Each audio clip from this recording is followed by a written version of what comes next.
மதிப்பிற்குரிய விவசாய நண்பர்கள் அனைவருக்கும் வணக்கம். இன்றைக்கி முக்கியமாக பார்க்க போகிறோம். நெல் வாழை தண்டை தவிர இப்போ எலுமிச்சை லெமனில் எப்படி உர நிர்வாகம் பண்ணுறது அப்படின்னு நம்மளோட விவசாயி ஒருத்தர் கேட்டிருந்தார். அதுக்காக எல்லாருக்கும் பயனளிக்கும் வகையில் இப்போ எலுமிச்சை பற்றி பார்க்க போகிறோம். எலுமிச்சை நீண்ட கால பயிர், ஓகேங்களா. இது வருஷ கணக்கில் இருக்கும். அதனால் உர நிர்வாகம் ரொம்ப ரொம்ப முக்கியம். ஏன்னா வெவ்வேறு விவசாயிகள் என்ன கரெக்டாக உரம் போடணும்னு தெரியாது. அவங்க இஷ்டத்துக்கு போயிட்டு யூரியா ஒரு மூட்டை, டிஏபி ஒரு மூட்டை, கடைக்காரங்க என்ன சொல்கிறாங்களோ அதை வச்சு போடுவாங்க. நம்ம இப்போ என்ன உரம் ஆக்சுவலாக போடணும் அப்படின்றத பற்றி நம்ம பார்க்க போகிறோம். அதில் நாற்று நிலைன்றது முதல்து, அதாவது 1 வருடம் வரை, ஓகேங்களா. 1 வருடம் வரைக்கும் சின்ன மரம் இல்லைங்களா. அப்போ அதில் என்ன உரம் போடணும் அப்படின்னா, நல்லா வேர் ஊன்றி வளரணும். அது முக்கியம் இல்லையா. சின்ன பிள்ளையாக இருக்கும்போது நல்லா வேர் ஊன்றி வளர, அதுக்கு என்னென்னா இயற்கை உரம் ஒவ்வொரு மரத்துக்கு வைக்கணுங்க. இயற்கை உரம்னா தொழு உரம். நல்லா மக்கிய தொழு உரம் ஒரு மரத்திற்கு 10லிருந்து 15 கிலோ மக்கிய தொழு உரம் வைக்கணும் கட்டாயமாக. அதுக்கப்புறம் பார்த்திங்கன்னா என்பிகே நம்ம எப்போ வைப்போம் பார்த்தீங்களா. என்பிகே அதாவது தலைச்சத்து, மணிச்சத்து, சாம்பல் சத்து.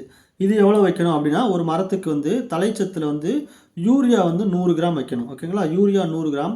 மணிச்சத்துக்கு சிங்கிள் சூப்பர் பாஸ்பேட் இது ஒரு 100 கிராம். அதுக்கடுத்து சாம்பல் சத்துக்கு நமக்கு எல்லாருக்கும் தெரியும் மியூரேட் ஆஃப் பொட்டாஸ், இது ஒரு 50 கிராம். அதாவது 100 கிராம் 100 கிராம் 50 கிராம் ஒரு மரத்திற்கு, ஓகேங்களா. இது ஒரு மரத்துக்கு ஒரு வருடத்திற்கு, ஓகேங்களா. அது ரொம்ப முக்கியம். மொத்தமாக ஒரு மரத்துக்கு 100 கிராம் வச்சிடக்கூடாது. இது 3ஆக பிரித்து வைக்கணும். 3ஆக பிரித்து வைக்கணும். எப்படி எந்தெந்த சமயத்தில் 3ஆக பிரித்து வைக்கணும் அப்படின்னா, பிப்ரவரி மாதம் ஒரு தடவை, அதுக்கடுத்து ஜூன் மாதம் ஒரு தடவை, அக்டோபர் மாதம் ஒரு தடவை. இது ஏன் அப்படின்னா, பிப்ரவரி மாதம் பூ எடுக்கிற சமயம், ஜூன் மாதம் தென்மேற்கு பருவமழை வர்ற சமயம், அக்டோபர் அடுத்த மழை வர்ற சமயம். முதல்ல ஒரு தடவை, அப்புறம் பூ பூக்கும்போது அடுத்து ஹார்வெஸ்ட் பண்ணிவிட்டு, இந்த மாதிரி 3ஆக நம்ம பிரித்து வைக்கணும். இந்த 100 கிராமை 3ஆக பிரித்தோம்னா எவ்வளோ வரும்? 300 300 400 அப்படி கூட வச்சுக்கலாம். அல்லது ஒரு இதில் ஏதாவது 400 வச்சுக்கிட்டு நம்ம பிரிச்சுக்கலாம். அல்லது 350 350 350 அப்படி வச்சுக்கலாம். சிங்கிள் சூப்பர் பாஸ்பேட்டு 35 35 35 இந்த மாதிரி பிரிச்சுக்கலாம். 3 தடவை பிரித்து வைக்கணும். அது ரொம்ப ரொம்ப முக்கியம், ஓகேங்களா. மொத்தமாக வச்சிடக்கூடாது ஒரே டயத்தில்.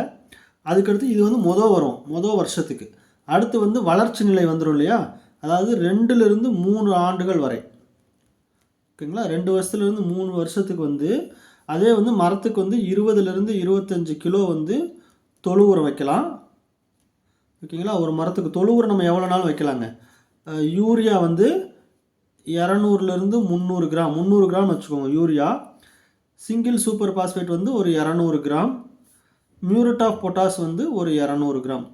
இதுவுமே வருடத்திற்கு, ஓகேங்களா. வருடத்திற்கு நம்ம 3 தடவையோ 4 தடவையோ வச்சுக்கலாம். எத்தனை தடவை வைக்கிறீங்களோ 4 தடவை வச்சிங்கன்னா இதை 4ஆல் வகுத்துக்கோங்க. 3 தடவை வச்சிங்கன்னா 3ஆல் வகுத்துக்கோங்க. 3லேருந்து 4 வரைக்கும் நம்ம வைக்கலாங்க, ஒன்றும் பிரச்சனை இல்லை. அதே மாதிரி தான் மார்ச் மாதத்தில் வைக்கும்போதும் ஜூலை டு ஆகஸ்ட் அல்லது நவம்பர் டிசம்பர், அதாவது முதல் காலத்தில் வசந்த காலத்தில் வைக்கணும். அதுக்கடுத்து மழை வரும் இல்லையா, ஜூன் ஜூலையில் மழை காலம். அதுக்கடுத்து நவம்பர் டிசம்பரில் மலர்ச்சிக்கு முன்பு, அதாவது ஹார்வெஸ்ட் பண்ணதுக்கு அப்புறம். இந்த சமயத்துலேயும் உங்களுக்கு அக்டோபர் நவம்பர்லேயும் நமக்கு மழை வரும். ஸோ இதுவும் 200 300 கிராம், இது 200 gram. Muriate of potash 200 gram முக்கியம். அதுக்கு அடுத்தது பார்த்திங்கன்னா 4 வருடத்திற்கு மேல் நல்லா மரம் ஆயிரும் இல்லைங்களா. 4 வருடம்னா 4 வருடத்திற்கு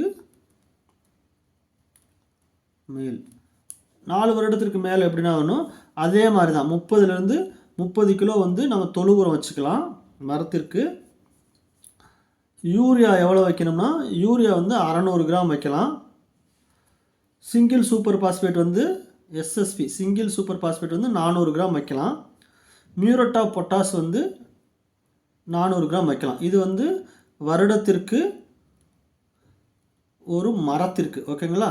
வருடத்திற்கும் போது இதை 3 தடவை வச்சிங்கன்னா 3ஆல் பிரிச்சுக்கிறணும், ஓகேங்களா. இது தவிர இது நமக்கு பேரூட்ட சத்துக்கள் இல்லையா, என்பிகே, இது 3 பேரூட்ட சத்துக்கள் அமைஞ்சிருச்சு. இது தவிர நமக்கு முக்கியமாக நுண்ணூட்ட சத்துக்களும் தேவை. இந்த லெமனில் எலுமிச்சையில் என்ன பிரச்சனை வரும்னா ஜிங்க் பிரச்சனை வருங்க, துத்தநாக பிரச்சனை வரும். அப்புறம் இரும்பு சத்து பிரச்சனை வரும்.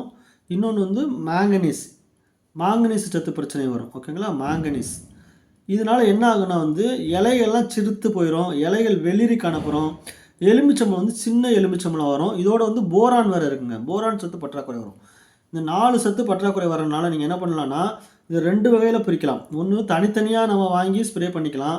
அப்படி இல்லைன்னா EDTA ஃபார்மில் வந்து நீரில் கரையக்கூடிய எல்லா உரங்களும் கலந்த மைக்ரோ நியூட்ரன் வந்து கடையில் விற்பாங்க. ஓகேங்களா? போரான் மட்டும் அதில் இருக்காது. போரான் தனியாக நம்ம வாங்கிக்கலாம். ஓகேங்களா? இந்த 3 ஜிங்க்கு, அயனு, மேங்கனீசியம் கலந்த உரங்கள் வந்து இருக்கும். அதை வாங்கிட்டு 2 கிராம் 1 லிட்டர் தண்ணி 1லேருந்து 2 கிராம் எடுத்து நீங்கள் வந்து ஸ்ப்ரே பண்ணணும். ஓகேங்களா? மாதத்துக்கு ஒரு தடவை நீங்கள் பண்ணினீங்கன்னா செடியில் வந்து துத்தநாக சத்து பற்றாக்குறை வந்து சுத்தமாக வராது. அதே மாதிரி போரானும் சேர்த்துக்கணும். நம்ம போரான் வந்து போராக்ஸ்ன்ற பேரில் கிடைக்குங்க. அதையும் சேர்த்துக்கணும். 1 கிராம் வந்து 1 லிட்டர் தண்ணிக்கு. அந்த மாதிரி நீங்கள் கணக்கு பண்ணிவிட்டு நீங்கள் வந்து ஸ்ப்ரே பண்ணினீங்கன்னா, மாதத்துக்கு ஒரு தடவை ஸ்ப்ரே பண்ணிங்கன்னா துத்தநாக சத்து பற்றாக்குறை வந்து எதுவுமே வராதுங்க. இது ரொம்ப முக்கியம். இது இல்லாமல் வந்து சும்மா இயற்கை முறையில் நீங்கள் பண்ணணும், ஆர்கானிக்கில் வந்து சில எலுமிச்சை பண்ணணும் அப்படின்னு முடிவு பண்ணியிருந்தாங்கன்னா, ஜீவாமிர்தம் அல்லது பஞ்சகாவியம் இல்லைங்களா, ஜீவாமிர்தம் பஞ்சகவ்யம் இது வந்து 15 நாளுக்கு ஒரு முறை வந்து நம்ம தெளிக்கணுங்க. செடி நல்லா வர்றதுக்கும் நோய் எதிர்ப்பு சக்தி இல்லாமல் வர்றதுக்கு தெளிக்கணும். அப்புறம் வந்து வேர் பகுதியை சுற்றி கம்போஸ்ட் போடலாம். கம்போஸ்ட்டு ஒரு 5 கிலோ ஒரு ஏக்கருக்கு.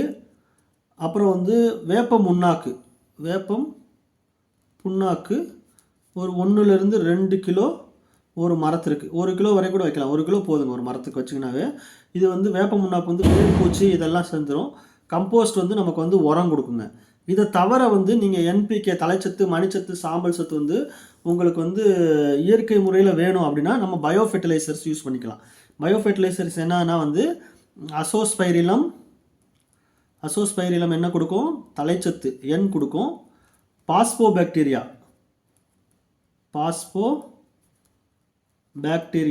இது வந்து P கொடுக்கும், அதாவது மணிச்சத்து கொடுக்கும். அப்புறம் வந்து பொட்டாஸ் மொபிலைசர்னு இருக்குங்க. பொட்டாஸ் மொபிலைசர் MOPன்னு நம்பாங்க நமக்குங்களா. பொட்டாஸ் மொபிலைசர் இது வந்து சாம்பல் சத்து கொடுக்கும். இது எல்லாமே வந்து 50 கிராம் எடுத்துக்கலாங்க. 50 கிராமோ அல்லது வந்து 1 கிலோ அல்லது 1 லிட்டரு ஒரு ஏக்கருக்கு அப்படி கணக்கு பண்ணிவிட்டு நீங்கள் வந்து தண்ணியில் கலந்து தண்ணி பாசனம் மூலிமா கொடுக்கலாம். அல்லது இதை வந்து ஒரு 200 கிலோ தொழு உரத்தோட கலந்து கூட மிக்ஸ் பண்ணி கூட மரத்துக்கு வச்சு விடலாம். இந்த மாதிரி வச்சிங்கன்னா உங்களுக்கு தலைச்சத்து, மணிச்சத்து, சாம்பல் சத்து வந்து உங்களுக்கு வந்து இயற்கை முறையில் எடுத்து கொடுக்குங்க. இது ரொம்ப ரொம்ப முக்கியம். இது செய்யணும். இன்னொன்று வந்து நீர் மேலாண்மை வந்து ரொம்ப முக்கியம். நீர் மேலாண்மை எப்படி பண்ணணும்? வாரத்துக்கு ஒரு முறை வந்து தண்ணி பாய்ச்சணுங்க. ஒரு வாரத்திற்கு ஒரு தண்ணி முக்கியம். ஓகேங்களா? இதே சம்மரில் இருந்துச்சுன்னா ட்ரை சமயம்னா 4லேருந்து 5 நாளைக்கு ஒரு தடவை தண்ணீர் பாய்ச்சணும். தண்ணி வந்து நம்ம கரெக்டாக கொடுத்தா தான் வந்து நமக்கு செடி நல்லா வளரும். எலுமிச்சம்பழம் வந்து பெருசாக வரும். நம்ம சொன்ன மாதிரி எலுமிச்சம்பழம் வந்து முக்கியமாக வந்து நுண்ணூட்ட சத்து முக்கியங்க. நம்ம ஏற்கனவே சொன்ன மாதிரி ஜிங்க்கு, போரான் வந்து ரொம்ப முக்கியம். இல்லைனா பழம் வந்து சிறிய பழமாக வரும். பழம் வந்து உதிரும், சின்னதாக இருக்கும்போதே உதிரும், பூ உதிரும், பழத்தில் வெடிப்பு ஏற்படும், இதெல்லாம் ஏற்படும். அதனால் வந்து நம்ம நுண்ணூட்ட சத்துக்கள் வந்து கட்டாயமாக கொடுக்குறது. நீங்கள் எப்படி urea, single super phosphate, potash இதெல்லாம் கொடுக்குறீங்களோ அதே மாதிரி வந்து மாதத்துக்கு ஒரு தடவை வந்து நீங்கள் நுண்ணூட்ட சத்துக்கள் வந்து நீங்கள் வந்து தெளிக்கணுங்க. சில சமயம் நுண்ணூட்ட சத்துக்கு செலுத்தும் பிரச்சனையாக இருந்துச்சுன்னா அது என்ன அப்படின்றத வந்து கரெக்டாக காட்டணும். ஏன்னா நம்ம கடையில் வாங்கக்கூடிய நுண்ணூட்ட சத்தில் வந்து சில இதில் போரான் இல்லாமல் இருக்கும். அதனால் வந்து போரான் பற்றாக்குறை விடலாம். இல்லைனா மக்னீசியம் அதிகமாக போடுவாங்க, மேங்கனீஸ் இருக்காதுங்க. மேங்கனீஸுங்கிறது Mn, மெக்னீசியம்ங்கிறது Mg. ஸோ Mg விலை கம்மினால இது அதிகமாக போட்டிருக்காங்க. Mn மேங்கனீஸ் வந்து விலை கூட, அதனால் இது இல்லாமல் இருக்கும். ஸோ இதனால் என்ன பிரச்சனைகள் வருது அப்படின்னு நம்ம முன்கூட்டியே ஆராய்ந்து ஏன்னா அதுக்கு தகுந்த மாதிரி நம்ம வந்து கட்டாயமாக போகணுங்க. இதை தவிர இதெல்லாம் பூச்சி, இது தவிர வந்து வேரில் நோய் வரும். அதுக்கப்புறம் வந்து நூல் புழு தாக்குதல் இருக்கும். அப்புறம் அழுகல், கருகள் இருக்கும். இதெல்லாம் வந்து அந்தந்த சமயத்தில் வந்து அதுக்கு தகுந்த மருந்து வந்து கொடுக்கலாங்க. நான் இப்போ வந்து ஒன்லி உர நிர்வாகத்தை மட்டும்தான் சொல்லியிருக்கேன். விவசாயிகள் உங்களுக்கு வந்து ஏதாவது எலுமிச்சை மரத்தில் போட்ட விவசாயிகளுக்கு வந்து ஏதாவது பூச்சி தொந்தரவுகள் பிரச்சனை இருந்தாவோ அல்லது நோயினால் வந்து எலுமிச்சம்பழம் வாடுது அல்லது வேரில் ஏதாவது பிரச்சனைனாவோ நீங்கள் ஃபோட்டோ எடுத்து எனக்கு அனுப்பி வைங்க. நான் அதுக்கு என்ன பிரச்சனைக்குள்ள தீர்வை வந்து நான் சொல்கிறதுக்கு முயற்சி பண்ணுறேன். நன்றி விவசாய நண்பர்களே. இது உங்களுக்கு பிடிச்சிருந்துச்சுன்னா நிறைய பேர் பார்க்குறீங்க, நிறைய பேர் வந்து சப்ஸ்கிரைப் பண்ணாமல் பார்க்குறீங்க. தயவுசெய்து விவசாய நண்பர்கள் அனைவரும் இதுக்கு சப்ஸ்கிரைப் லைக் கொடுங்க. அப்போ தான் மீண்டும் மீண்டும் எனக்கு நிறைய வீடியோ போடுறதுக்கு உதவியாக இருக்கும். அதே மாதிரி உங்களுக்கு என்ன தேவைகள் அப்படின்றத கமெண்ட்டில் கொடுத்தீங்கன்னா அதுக்கு தகுந்த வீடியோவை வந்து நான் ரெடி பண்ணி உங்களுக்கு போடுறேன். தேங்க்யூ.